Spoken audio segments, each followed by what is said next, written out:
sebelumnya mari kita berdoa. Tuhan, terima kasih untuk berkat pada hari ini Tuhan. Kalau kamu bisa melakukan pada online Tuhan itu semua karena anugerah-Mu, tersertai ibadah kami dari Allah berkah di dalam nama Yesus Kristus. Kami serahkan ibadah di dalam tangan-Mu. Haleluya. Amin.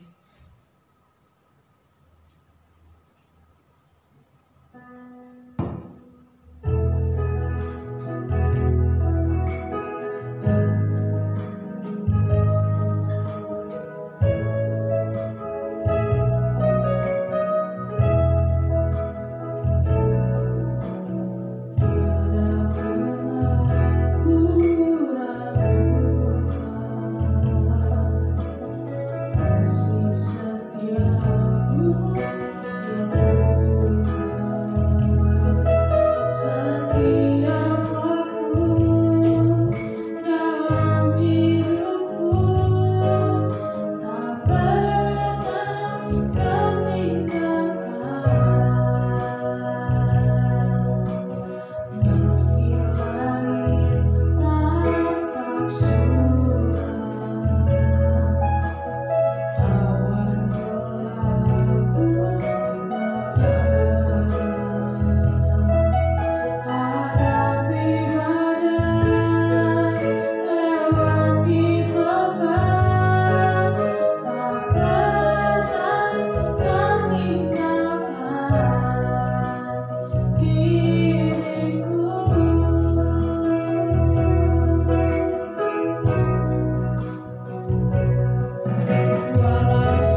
kami kasih, kami kenal dalam nama Tuhan Yesus Kristus. Saat ini Tuhan kami boleh bersyukur kalau pagi hari ini Engkau sudah memberi kami kesempatan untuk bisa beribadah, memuliakan nama-Mu, dan sebentar kalau firman akan disampaikan, kami percaya Roh Kudus mengurapi hamba-Mu sehingga firman ini sungguh-sungguh bisa menjadi berkat kami bersama.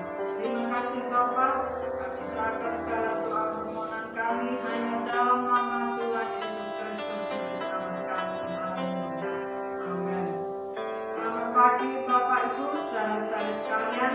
Kita hari ini kita bersukacita sebab kita memperingati yaitu hari kenaikan Tuhan Yesus ke surga.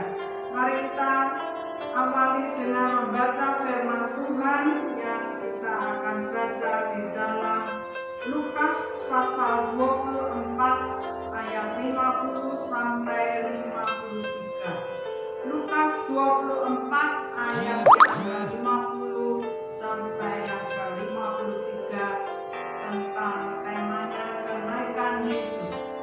Lalu Yesus membawa mereka keluar kota sampai dekat Betania. Di situ ia mengangkat tangannya dan memberkati mereka. Dan ketika ia sedang memberkati mereka, ia berpisah dari mereka dan terangkat ke surga. Mereka sujud menyembah kepadanya, lalu mereka pulang ke Yerusalem dengan sangat bersukacita. Mereka senantiasa berada di dalam bait Allah dan memuliakan Allah. Sungguh, Yesus pergi ke surga memberkati para muridnya. Karena itu tema pagi hari ini yaitu tentang beberapa pesan Tuhan Yesus sebelum ia naik ke surga. Pesan ini ditujukan kepada para muridnya. Nah, pesan apa? Pertama, yaitu pesan kepada Simon Petrus. Kita mau lihat di dalam Yohanes pasal yang ke-21. Yohanes 21 kita mau baca ayat 15 sampai dengan yang ke-17. Sesudah sarapan Yesus berkata kepada Simon Petrus, "Simon anak Yohanes, apakah engkau mengasihi aku lebih daripada mereka ini?" Jawab Petrus kepadanya, "Benar Tuhan, engkau tahu bahwa aku mengasihi engkau."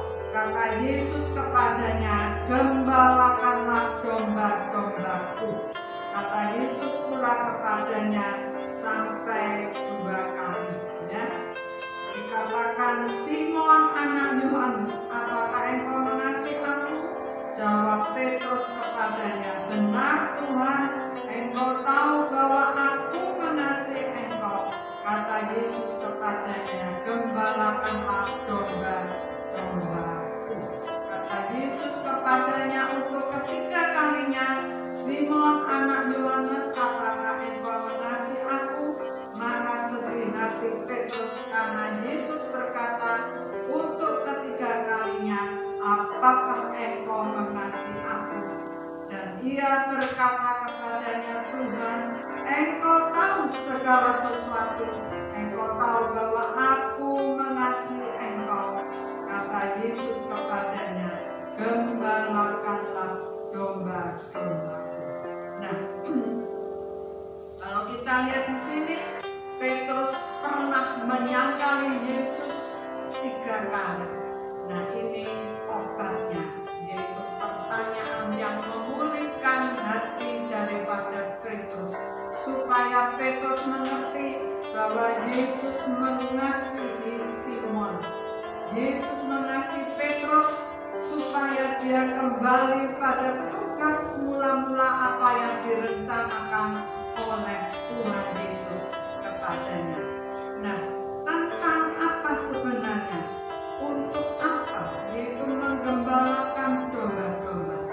Kita juga sebagai bapak atau ibu rumah tangga menggembalakan anak cucunya. Nah, demikian juga kalau kita lihat banyak pimpinan-pimpinan rohani, baik sekolah minggu, kaum muda, kaum ibu, semua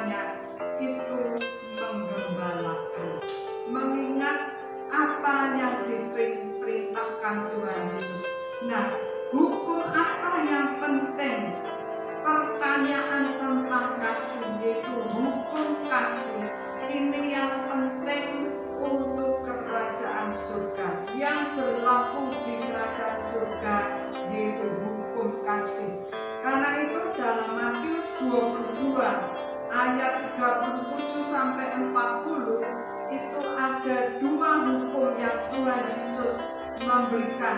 Pertama yaitu untuk mengasihi Tuhan Allahmu dengan segenap hati, segenap jiwa, dan akal budi. Nah, bagaimana kalau kita bisa mengasihi Tuhan Yesus?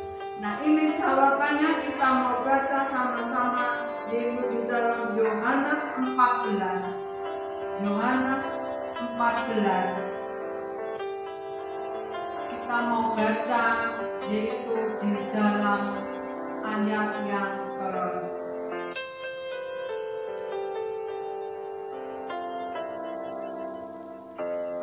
21.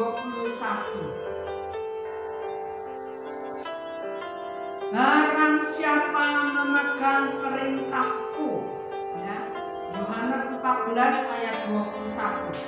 Barang siapa memegang perintahku dan melakukannya, dialah yang mengasihi aku. Dan barang siapa mengasihi aku, ia akan dikasihi oleh Bapa-Ku, dan aku pun akan mengasihi dia dan akan menyatakan diriku kepadanya. Jadi syarat mengasihi Yesus, bahkan mengasihi Bapa di surga, yaitu memegang perintah, yaitu apa? Firman Allah, dan melakukannya.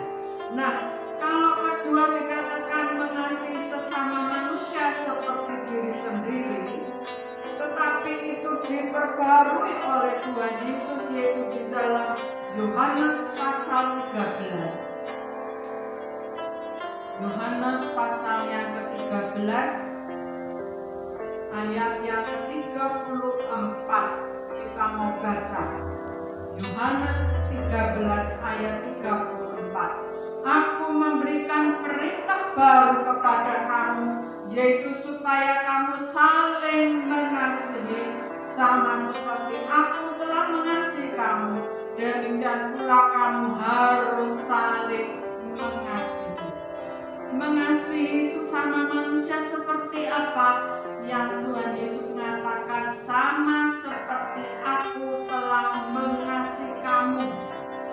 Kasih Tuhan Yesus tidak memandang siapa, tetapi semua dikasihi, ya. Karena itu kita tahu, kalau manusia mengasihi diri sendiri belum tentu.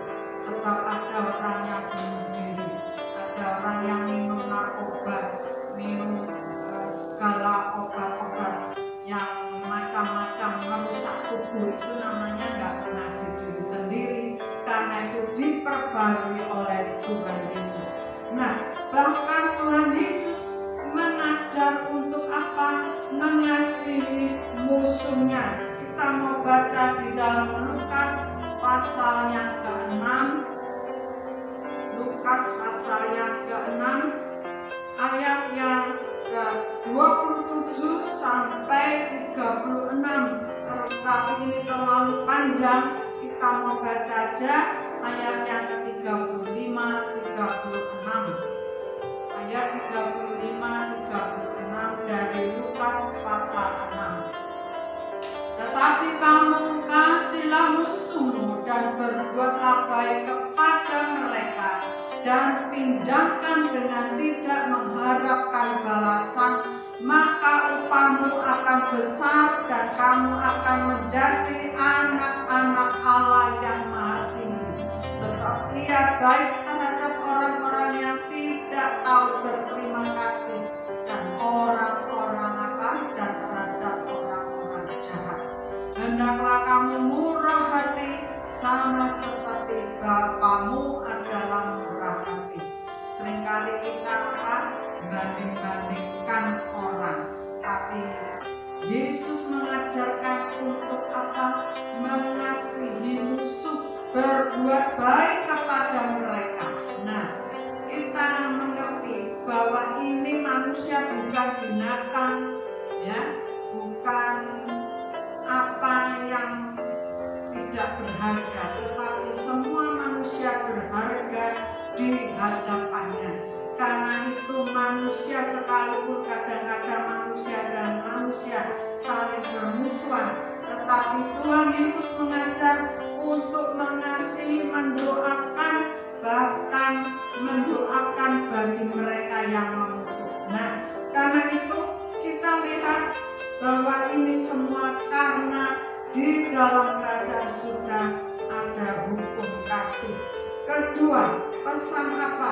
yaitu perintah untuk memberitakan Injil.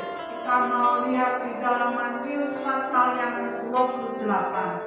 Matius pasal yang ke-28, kita mau baca mulai ayat 18. Yesus mendekati mereka dan berkata, "Kepadaku telah diberikan segala kuasa di surga dan di bumi. Karena itu pergilah, jadikanlah semua bangsa muridku, dan baptislah mereka dalam nama Bapa dan Anak dan Roh Kudus, dan ajarlah mereka melakukan segala sesuatu yang telah kuperintahkan kepadamu. Dan ketahuilah, aku menyertai kamu senantiasa sampai kepada akhir zaman." Tuhan Yesus ingin supaya kita semua sebagai pengikut Tuhan Yesus, sebagai murid. Saya mau tanya, adakah murid yang tidak membawa buku tulis dan pulpen untuk belajar? Tidak ada. Tetapi kenapa banyak anak-anak Tuhan tidak mau belajar di kebaktian? Cuma apa? Kadang-kadang ngomong sini dengan sana, tidak menghiraukan firman, main apa? Main HP. Nah, karena itu ini melanggar apa yang diperintahkan Tuhan. Pesan Tuhan Yesus, ajarilah mereka untuk apa? Bisa melakukan segala sesuatu yang telah kuperintahkan.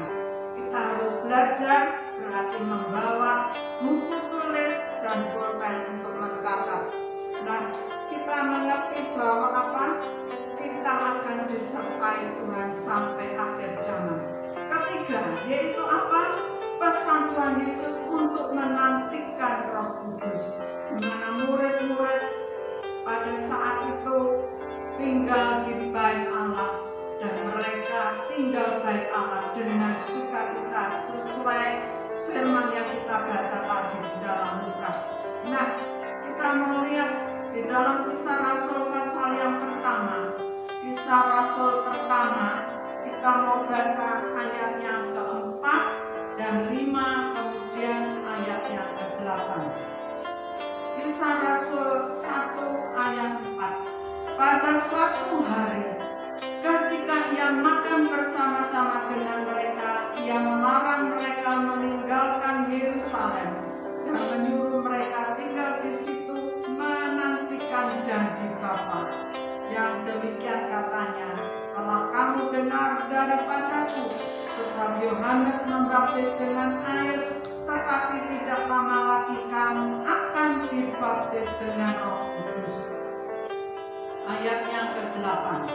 "Tetapi kamu akan menerima kuasa kalau Roh Kudus turun ke atas kamu, dan kamu akan menjadi saksiku di Yerusalem dan di seluruh Yudea dan Samaria dan sampai ke ujung bumi."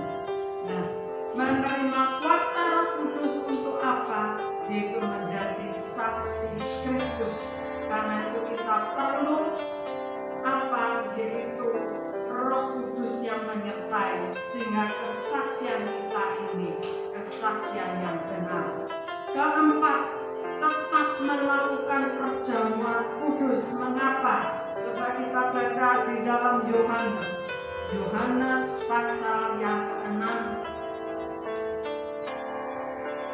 ayat yang ke-54 sampai 56. Yohanes 6 ayat 54 sampai 56. "Barang siapa makan dagingku dan minum darahku, ia mempunyai hidup yang kekal, dan aku akan membangkitkan dia pada akhir zaman. Sebab dagingku adalah benar-benar makanan, dan darahku adalah benar-benar minuman. Barang siapa makan dagingku dan minum darahku, ia tinggal di dalam aku dan aku di dalam dia." Ini satu pesan Tuhan Yesus yang harus kita lakukan, sebab juga disebutkan dalam Yohanes pasal yang ke-17.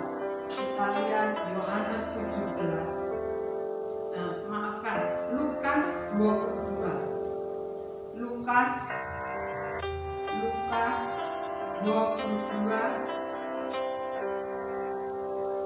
19. Lukas 22 ayat yang ke-19.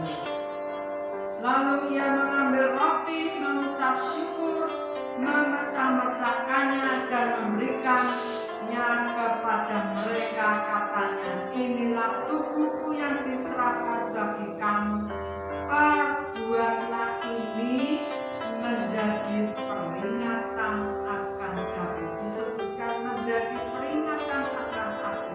Berarti kalau setiap hari kita makan minum perjamuan kudus, mengingat bahwa kita sebetulnya manusia berdosa yang layak menerima hukuman di api neraka, tetapi oleh korban Yesus menebus dosa kita, maka kita dilayakkan untuk menjadi orang-orang benar, dikuduskan oleh tubuh darahnya melalui minum dan makan perjamuan kudus. Nah, dari kalau kita melakukan pesan Tuhan Yesus, maka kita menerima janji Tuhan Yesus, yaitu kalau kita baca janji apa? Kita mau baca di dalam Yohanes pasal yang ke-14. Kita mau baca ayat pertama sampai dengan yang ke-4. Yohanes 14 ayat pertama sampai dengan ke-4. Janganlah gelisah hatimu, percayalah kepada Allah, percayalah juga kepadaku. Di rumah Bapakku banyak tempat tinggal. Jika tidak demikian, tentu aku mengatakannya kepadamu, sebab aku pergi ke situ untuk menyediakan tempat bagimu. Dan apabila aku telah pergi ke situ dan telah menyediakan tempat bagimu, aku akan datang kembali dan membawa kamu ke tempatku, supaya di tempat di mana aku berada, kamu pun berada. Dan kemana aku pergi, kamu tahu jalan ke situ. Jalan ke situ ke surga, yaitu melalui apa? Melalui Tuhan Yesus Kristus. Karena itu kita bersyukur, janji Tuhan Yesus itu luar biasa. Nah, kita lanjutkan dalam Yohanes pasal yang ke-17.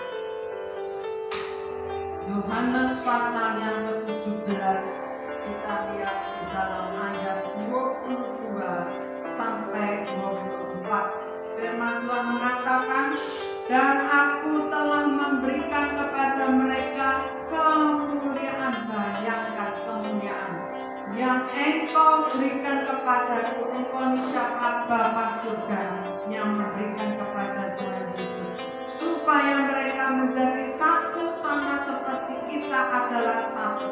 Aku di dalam mereka dan engkau di dalam aku, supaya mereka sempurna menjadi satu, agar dunia tahu bahwa engkau yang telah mengutus aku dan bahwa engkau mengasihi mereka sama seperti engkau mengasihi aku. Nah, ayatnya ke-24, ya Bapa, aku mau supaya dimanapun aku berada, mereka juga berada bersama-sama dengan aku, mereka yang telah engkau berikan kepadaku, agar mereka memandang kemuliaanku yang telah engkau berikan kepadaku, sebab engkau telah mengasihi aku sebelum dunia dijadikan. Ini luar biasa. Kasih daripada Tuhan Yesus memberikan hadiah surga yang mulia, penuh kemuliaan pada manusia ini, cuma apa awalnya dari debu, tetapi diciptakan, diubahkan oleh Tuhan menjadi anak-anaknya. Karena itu pesan yang luar biasa. Kita menerima kemuliaan. Kita baca Kisah Rasul, Kisah Rasul pasal yang pertama, ayatnya ke-10-11. Ketika mereka sedang menatap ke langit waktu ia naik itu, yaitu naik ke surga, Yesus apa? Ke surga, tiba-tiba berdirilah dua orang yang berpakaian putih dekat mereka. Siapa itu? Malaikat. Dan berkata kepada mereka, "Hai orang-orang Galilea, mengapakah kamu berdiri melihat ke langit? Yesus ini yang terangkat ke surga meninggalkan kamu akan datang kembali dengan cara yang sama seperti kamu melihat dia naik ke surga." Nah, ini pesan malaikat supaya kita lihat bahwa Yesus adalah buah sulung. Dalam arti dia pernah mati, dia bangkit untuk selamanya. Bukan seperti Lazarus, Tabita yang pernah dibangkitkan, mereka mengalami kematian lagi. Tetapi Yesus memiliki tubuh kemuliaan. Tubuh itu yang akan kita miliki juga saat Yesus datang untuk menjemput kita di awan-awan. Karena itu pesan ini sungguh sangat berarti bagi kita semua sebagai pengikut Kristus. Jangan sampai kita ini tidak lagi beriman, tidak lagi setia mengiring Dia. Tetapi pesan ini untuk kita boleh mengasihi Tuhan, mengasihi sesama manusia, bahkan musuh yang memusuh kita, dan juga perintah untuk memberitakan Injil dan diurapi dengan Roh Kudus, tetap melakukan perjamuan kudus. Ini pesan sebelum dia terangkat ke surga. Dan kita mau berdoa. Segala puji syukur, hormat, kemuliaan bagi Engkau ya Bapa Surgawi.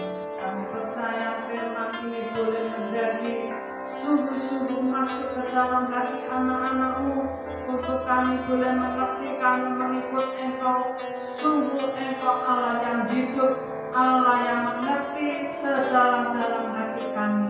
Karena itu Tuhan, berikanlah hati kami penuh dengan Roh Kudus yang memerintahkan kehidupan kita, supaya jangan kita melupakan setiap teguran firman-Mu, tetapi kami boleh bertobat, kami boleh menjadi manusia baru yang nanti bisa menantikan sungguh-sungguh pengangkatan yang Engkau berikan kepada kami. Jangan sampai kami ketinggalan, tetapi sungguh pesan terakhir supaya kami menantikan kedatangan-Mu yang kedua kali. Karena itu berikanlah kami hati yang senantiasa mengucap syukur. Tidak ada seorang pun yang sakit hati, yang tidak bisa mengampuni kesalahan orang lain, yang tidak bisa Tuhan menghormati Engkau, menghormati firman Allah, tetapi tetap setia mengiring Engkau sampai Tuhan Yesus datang.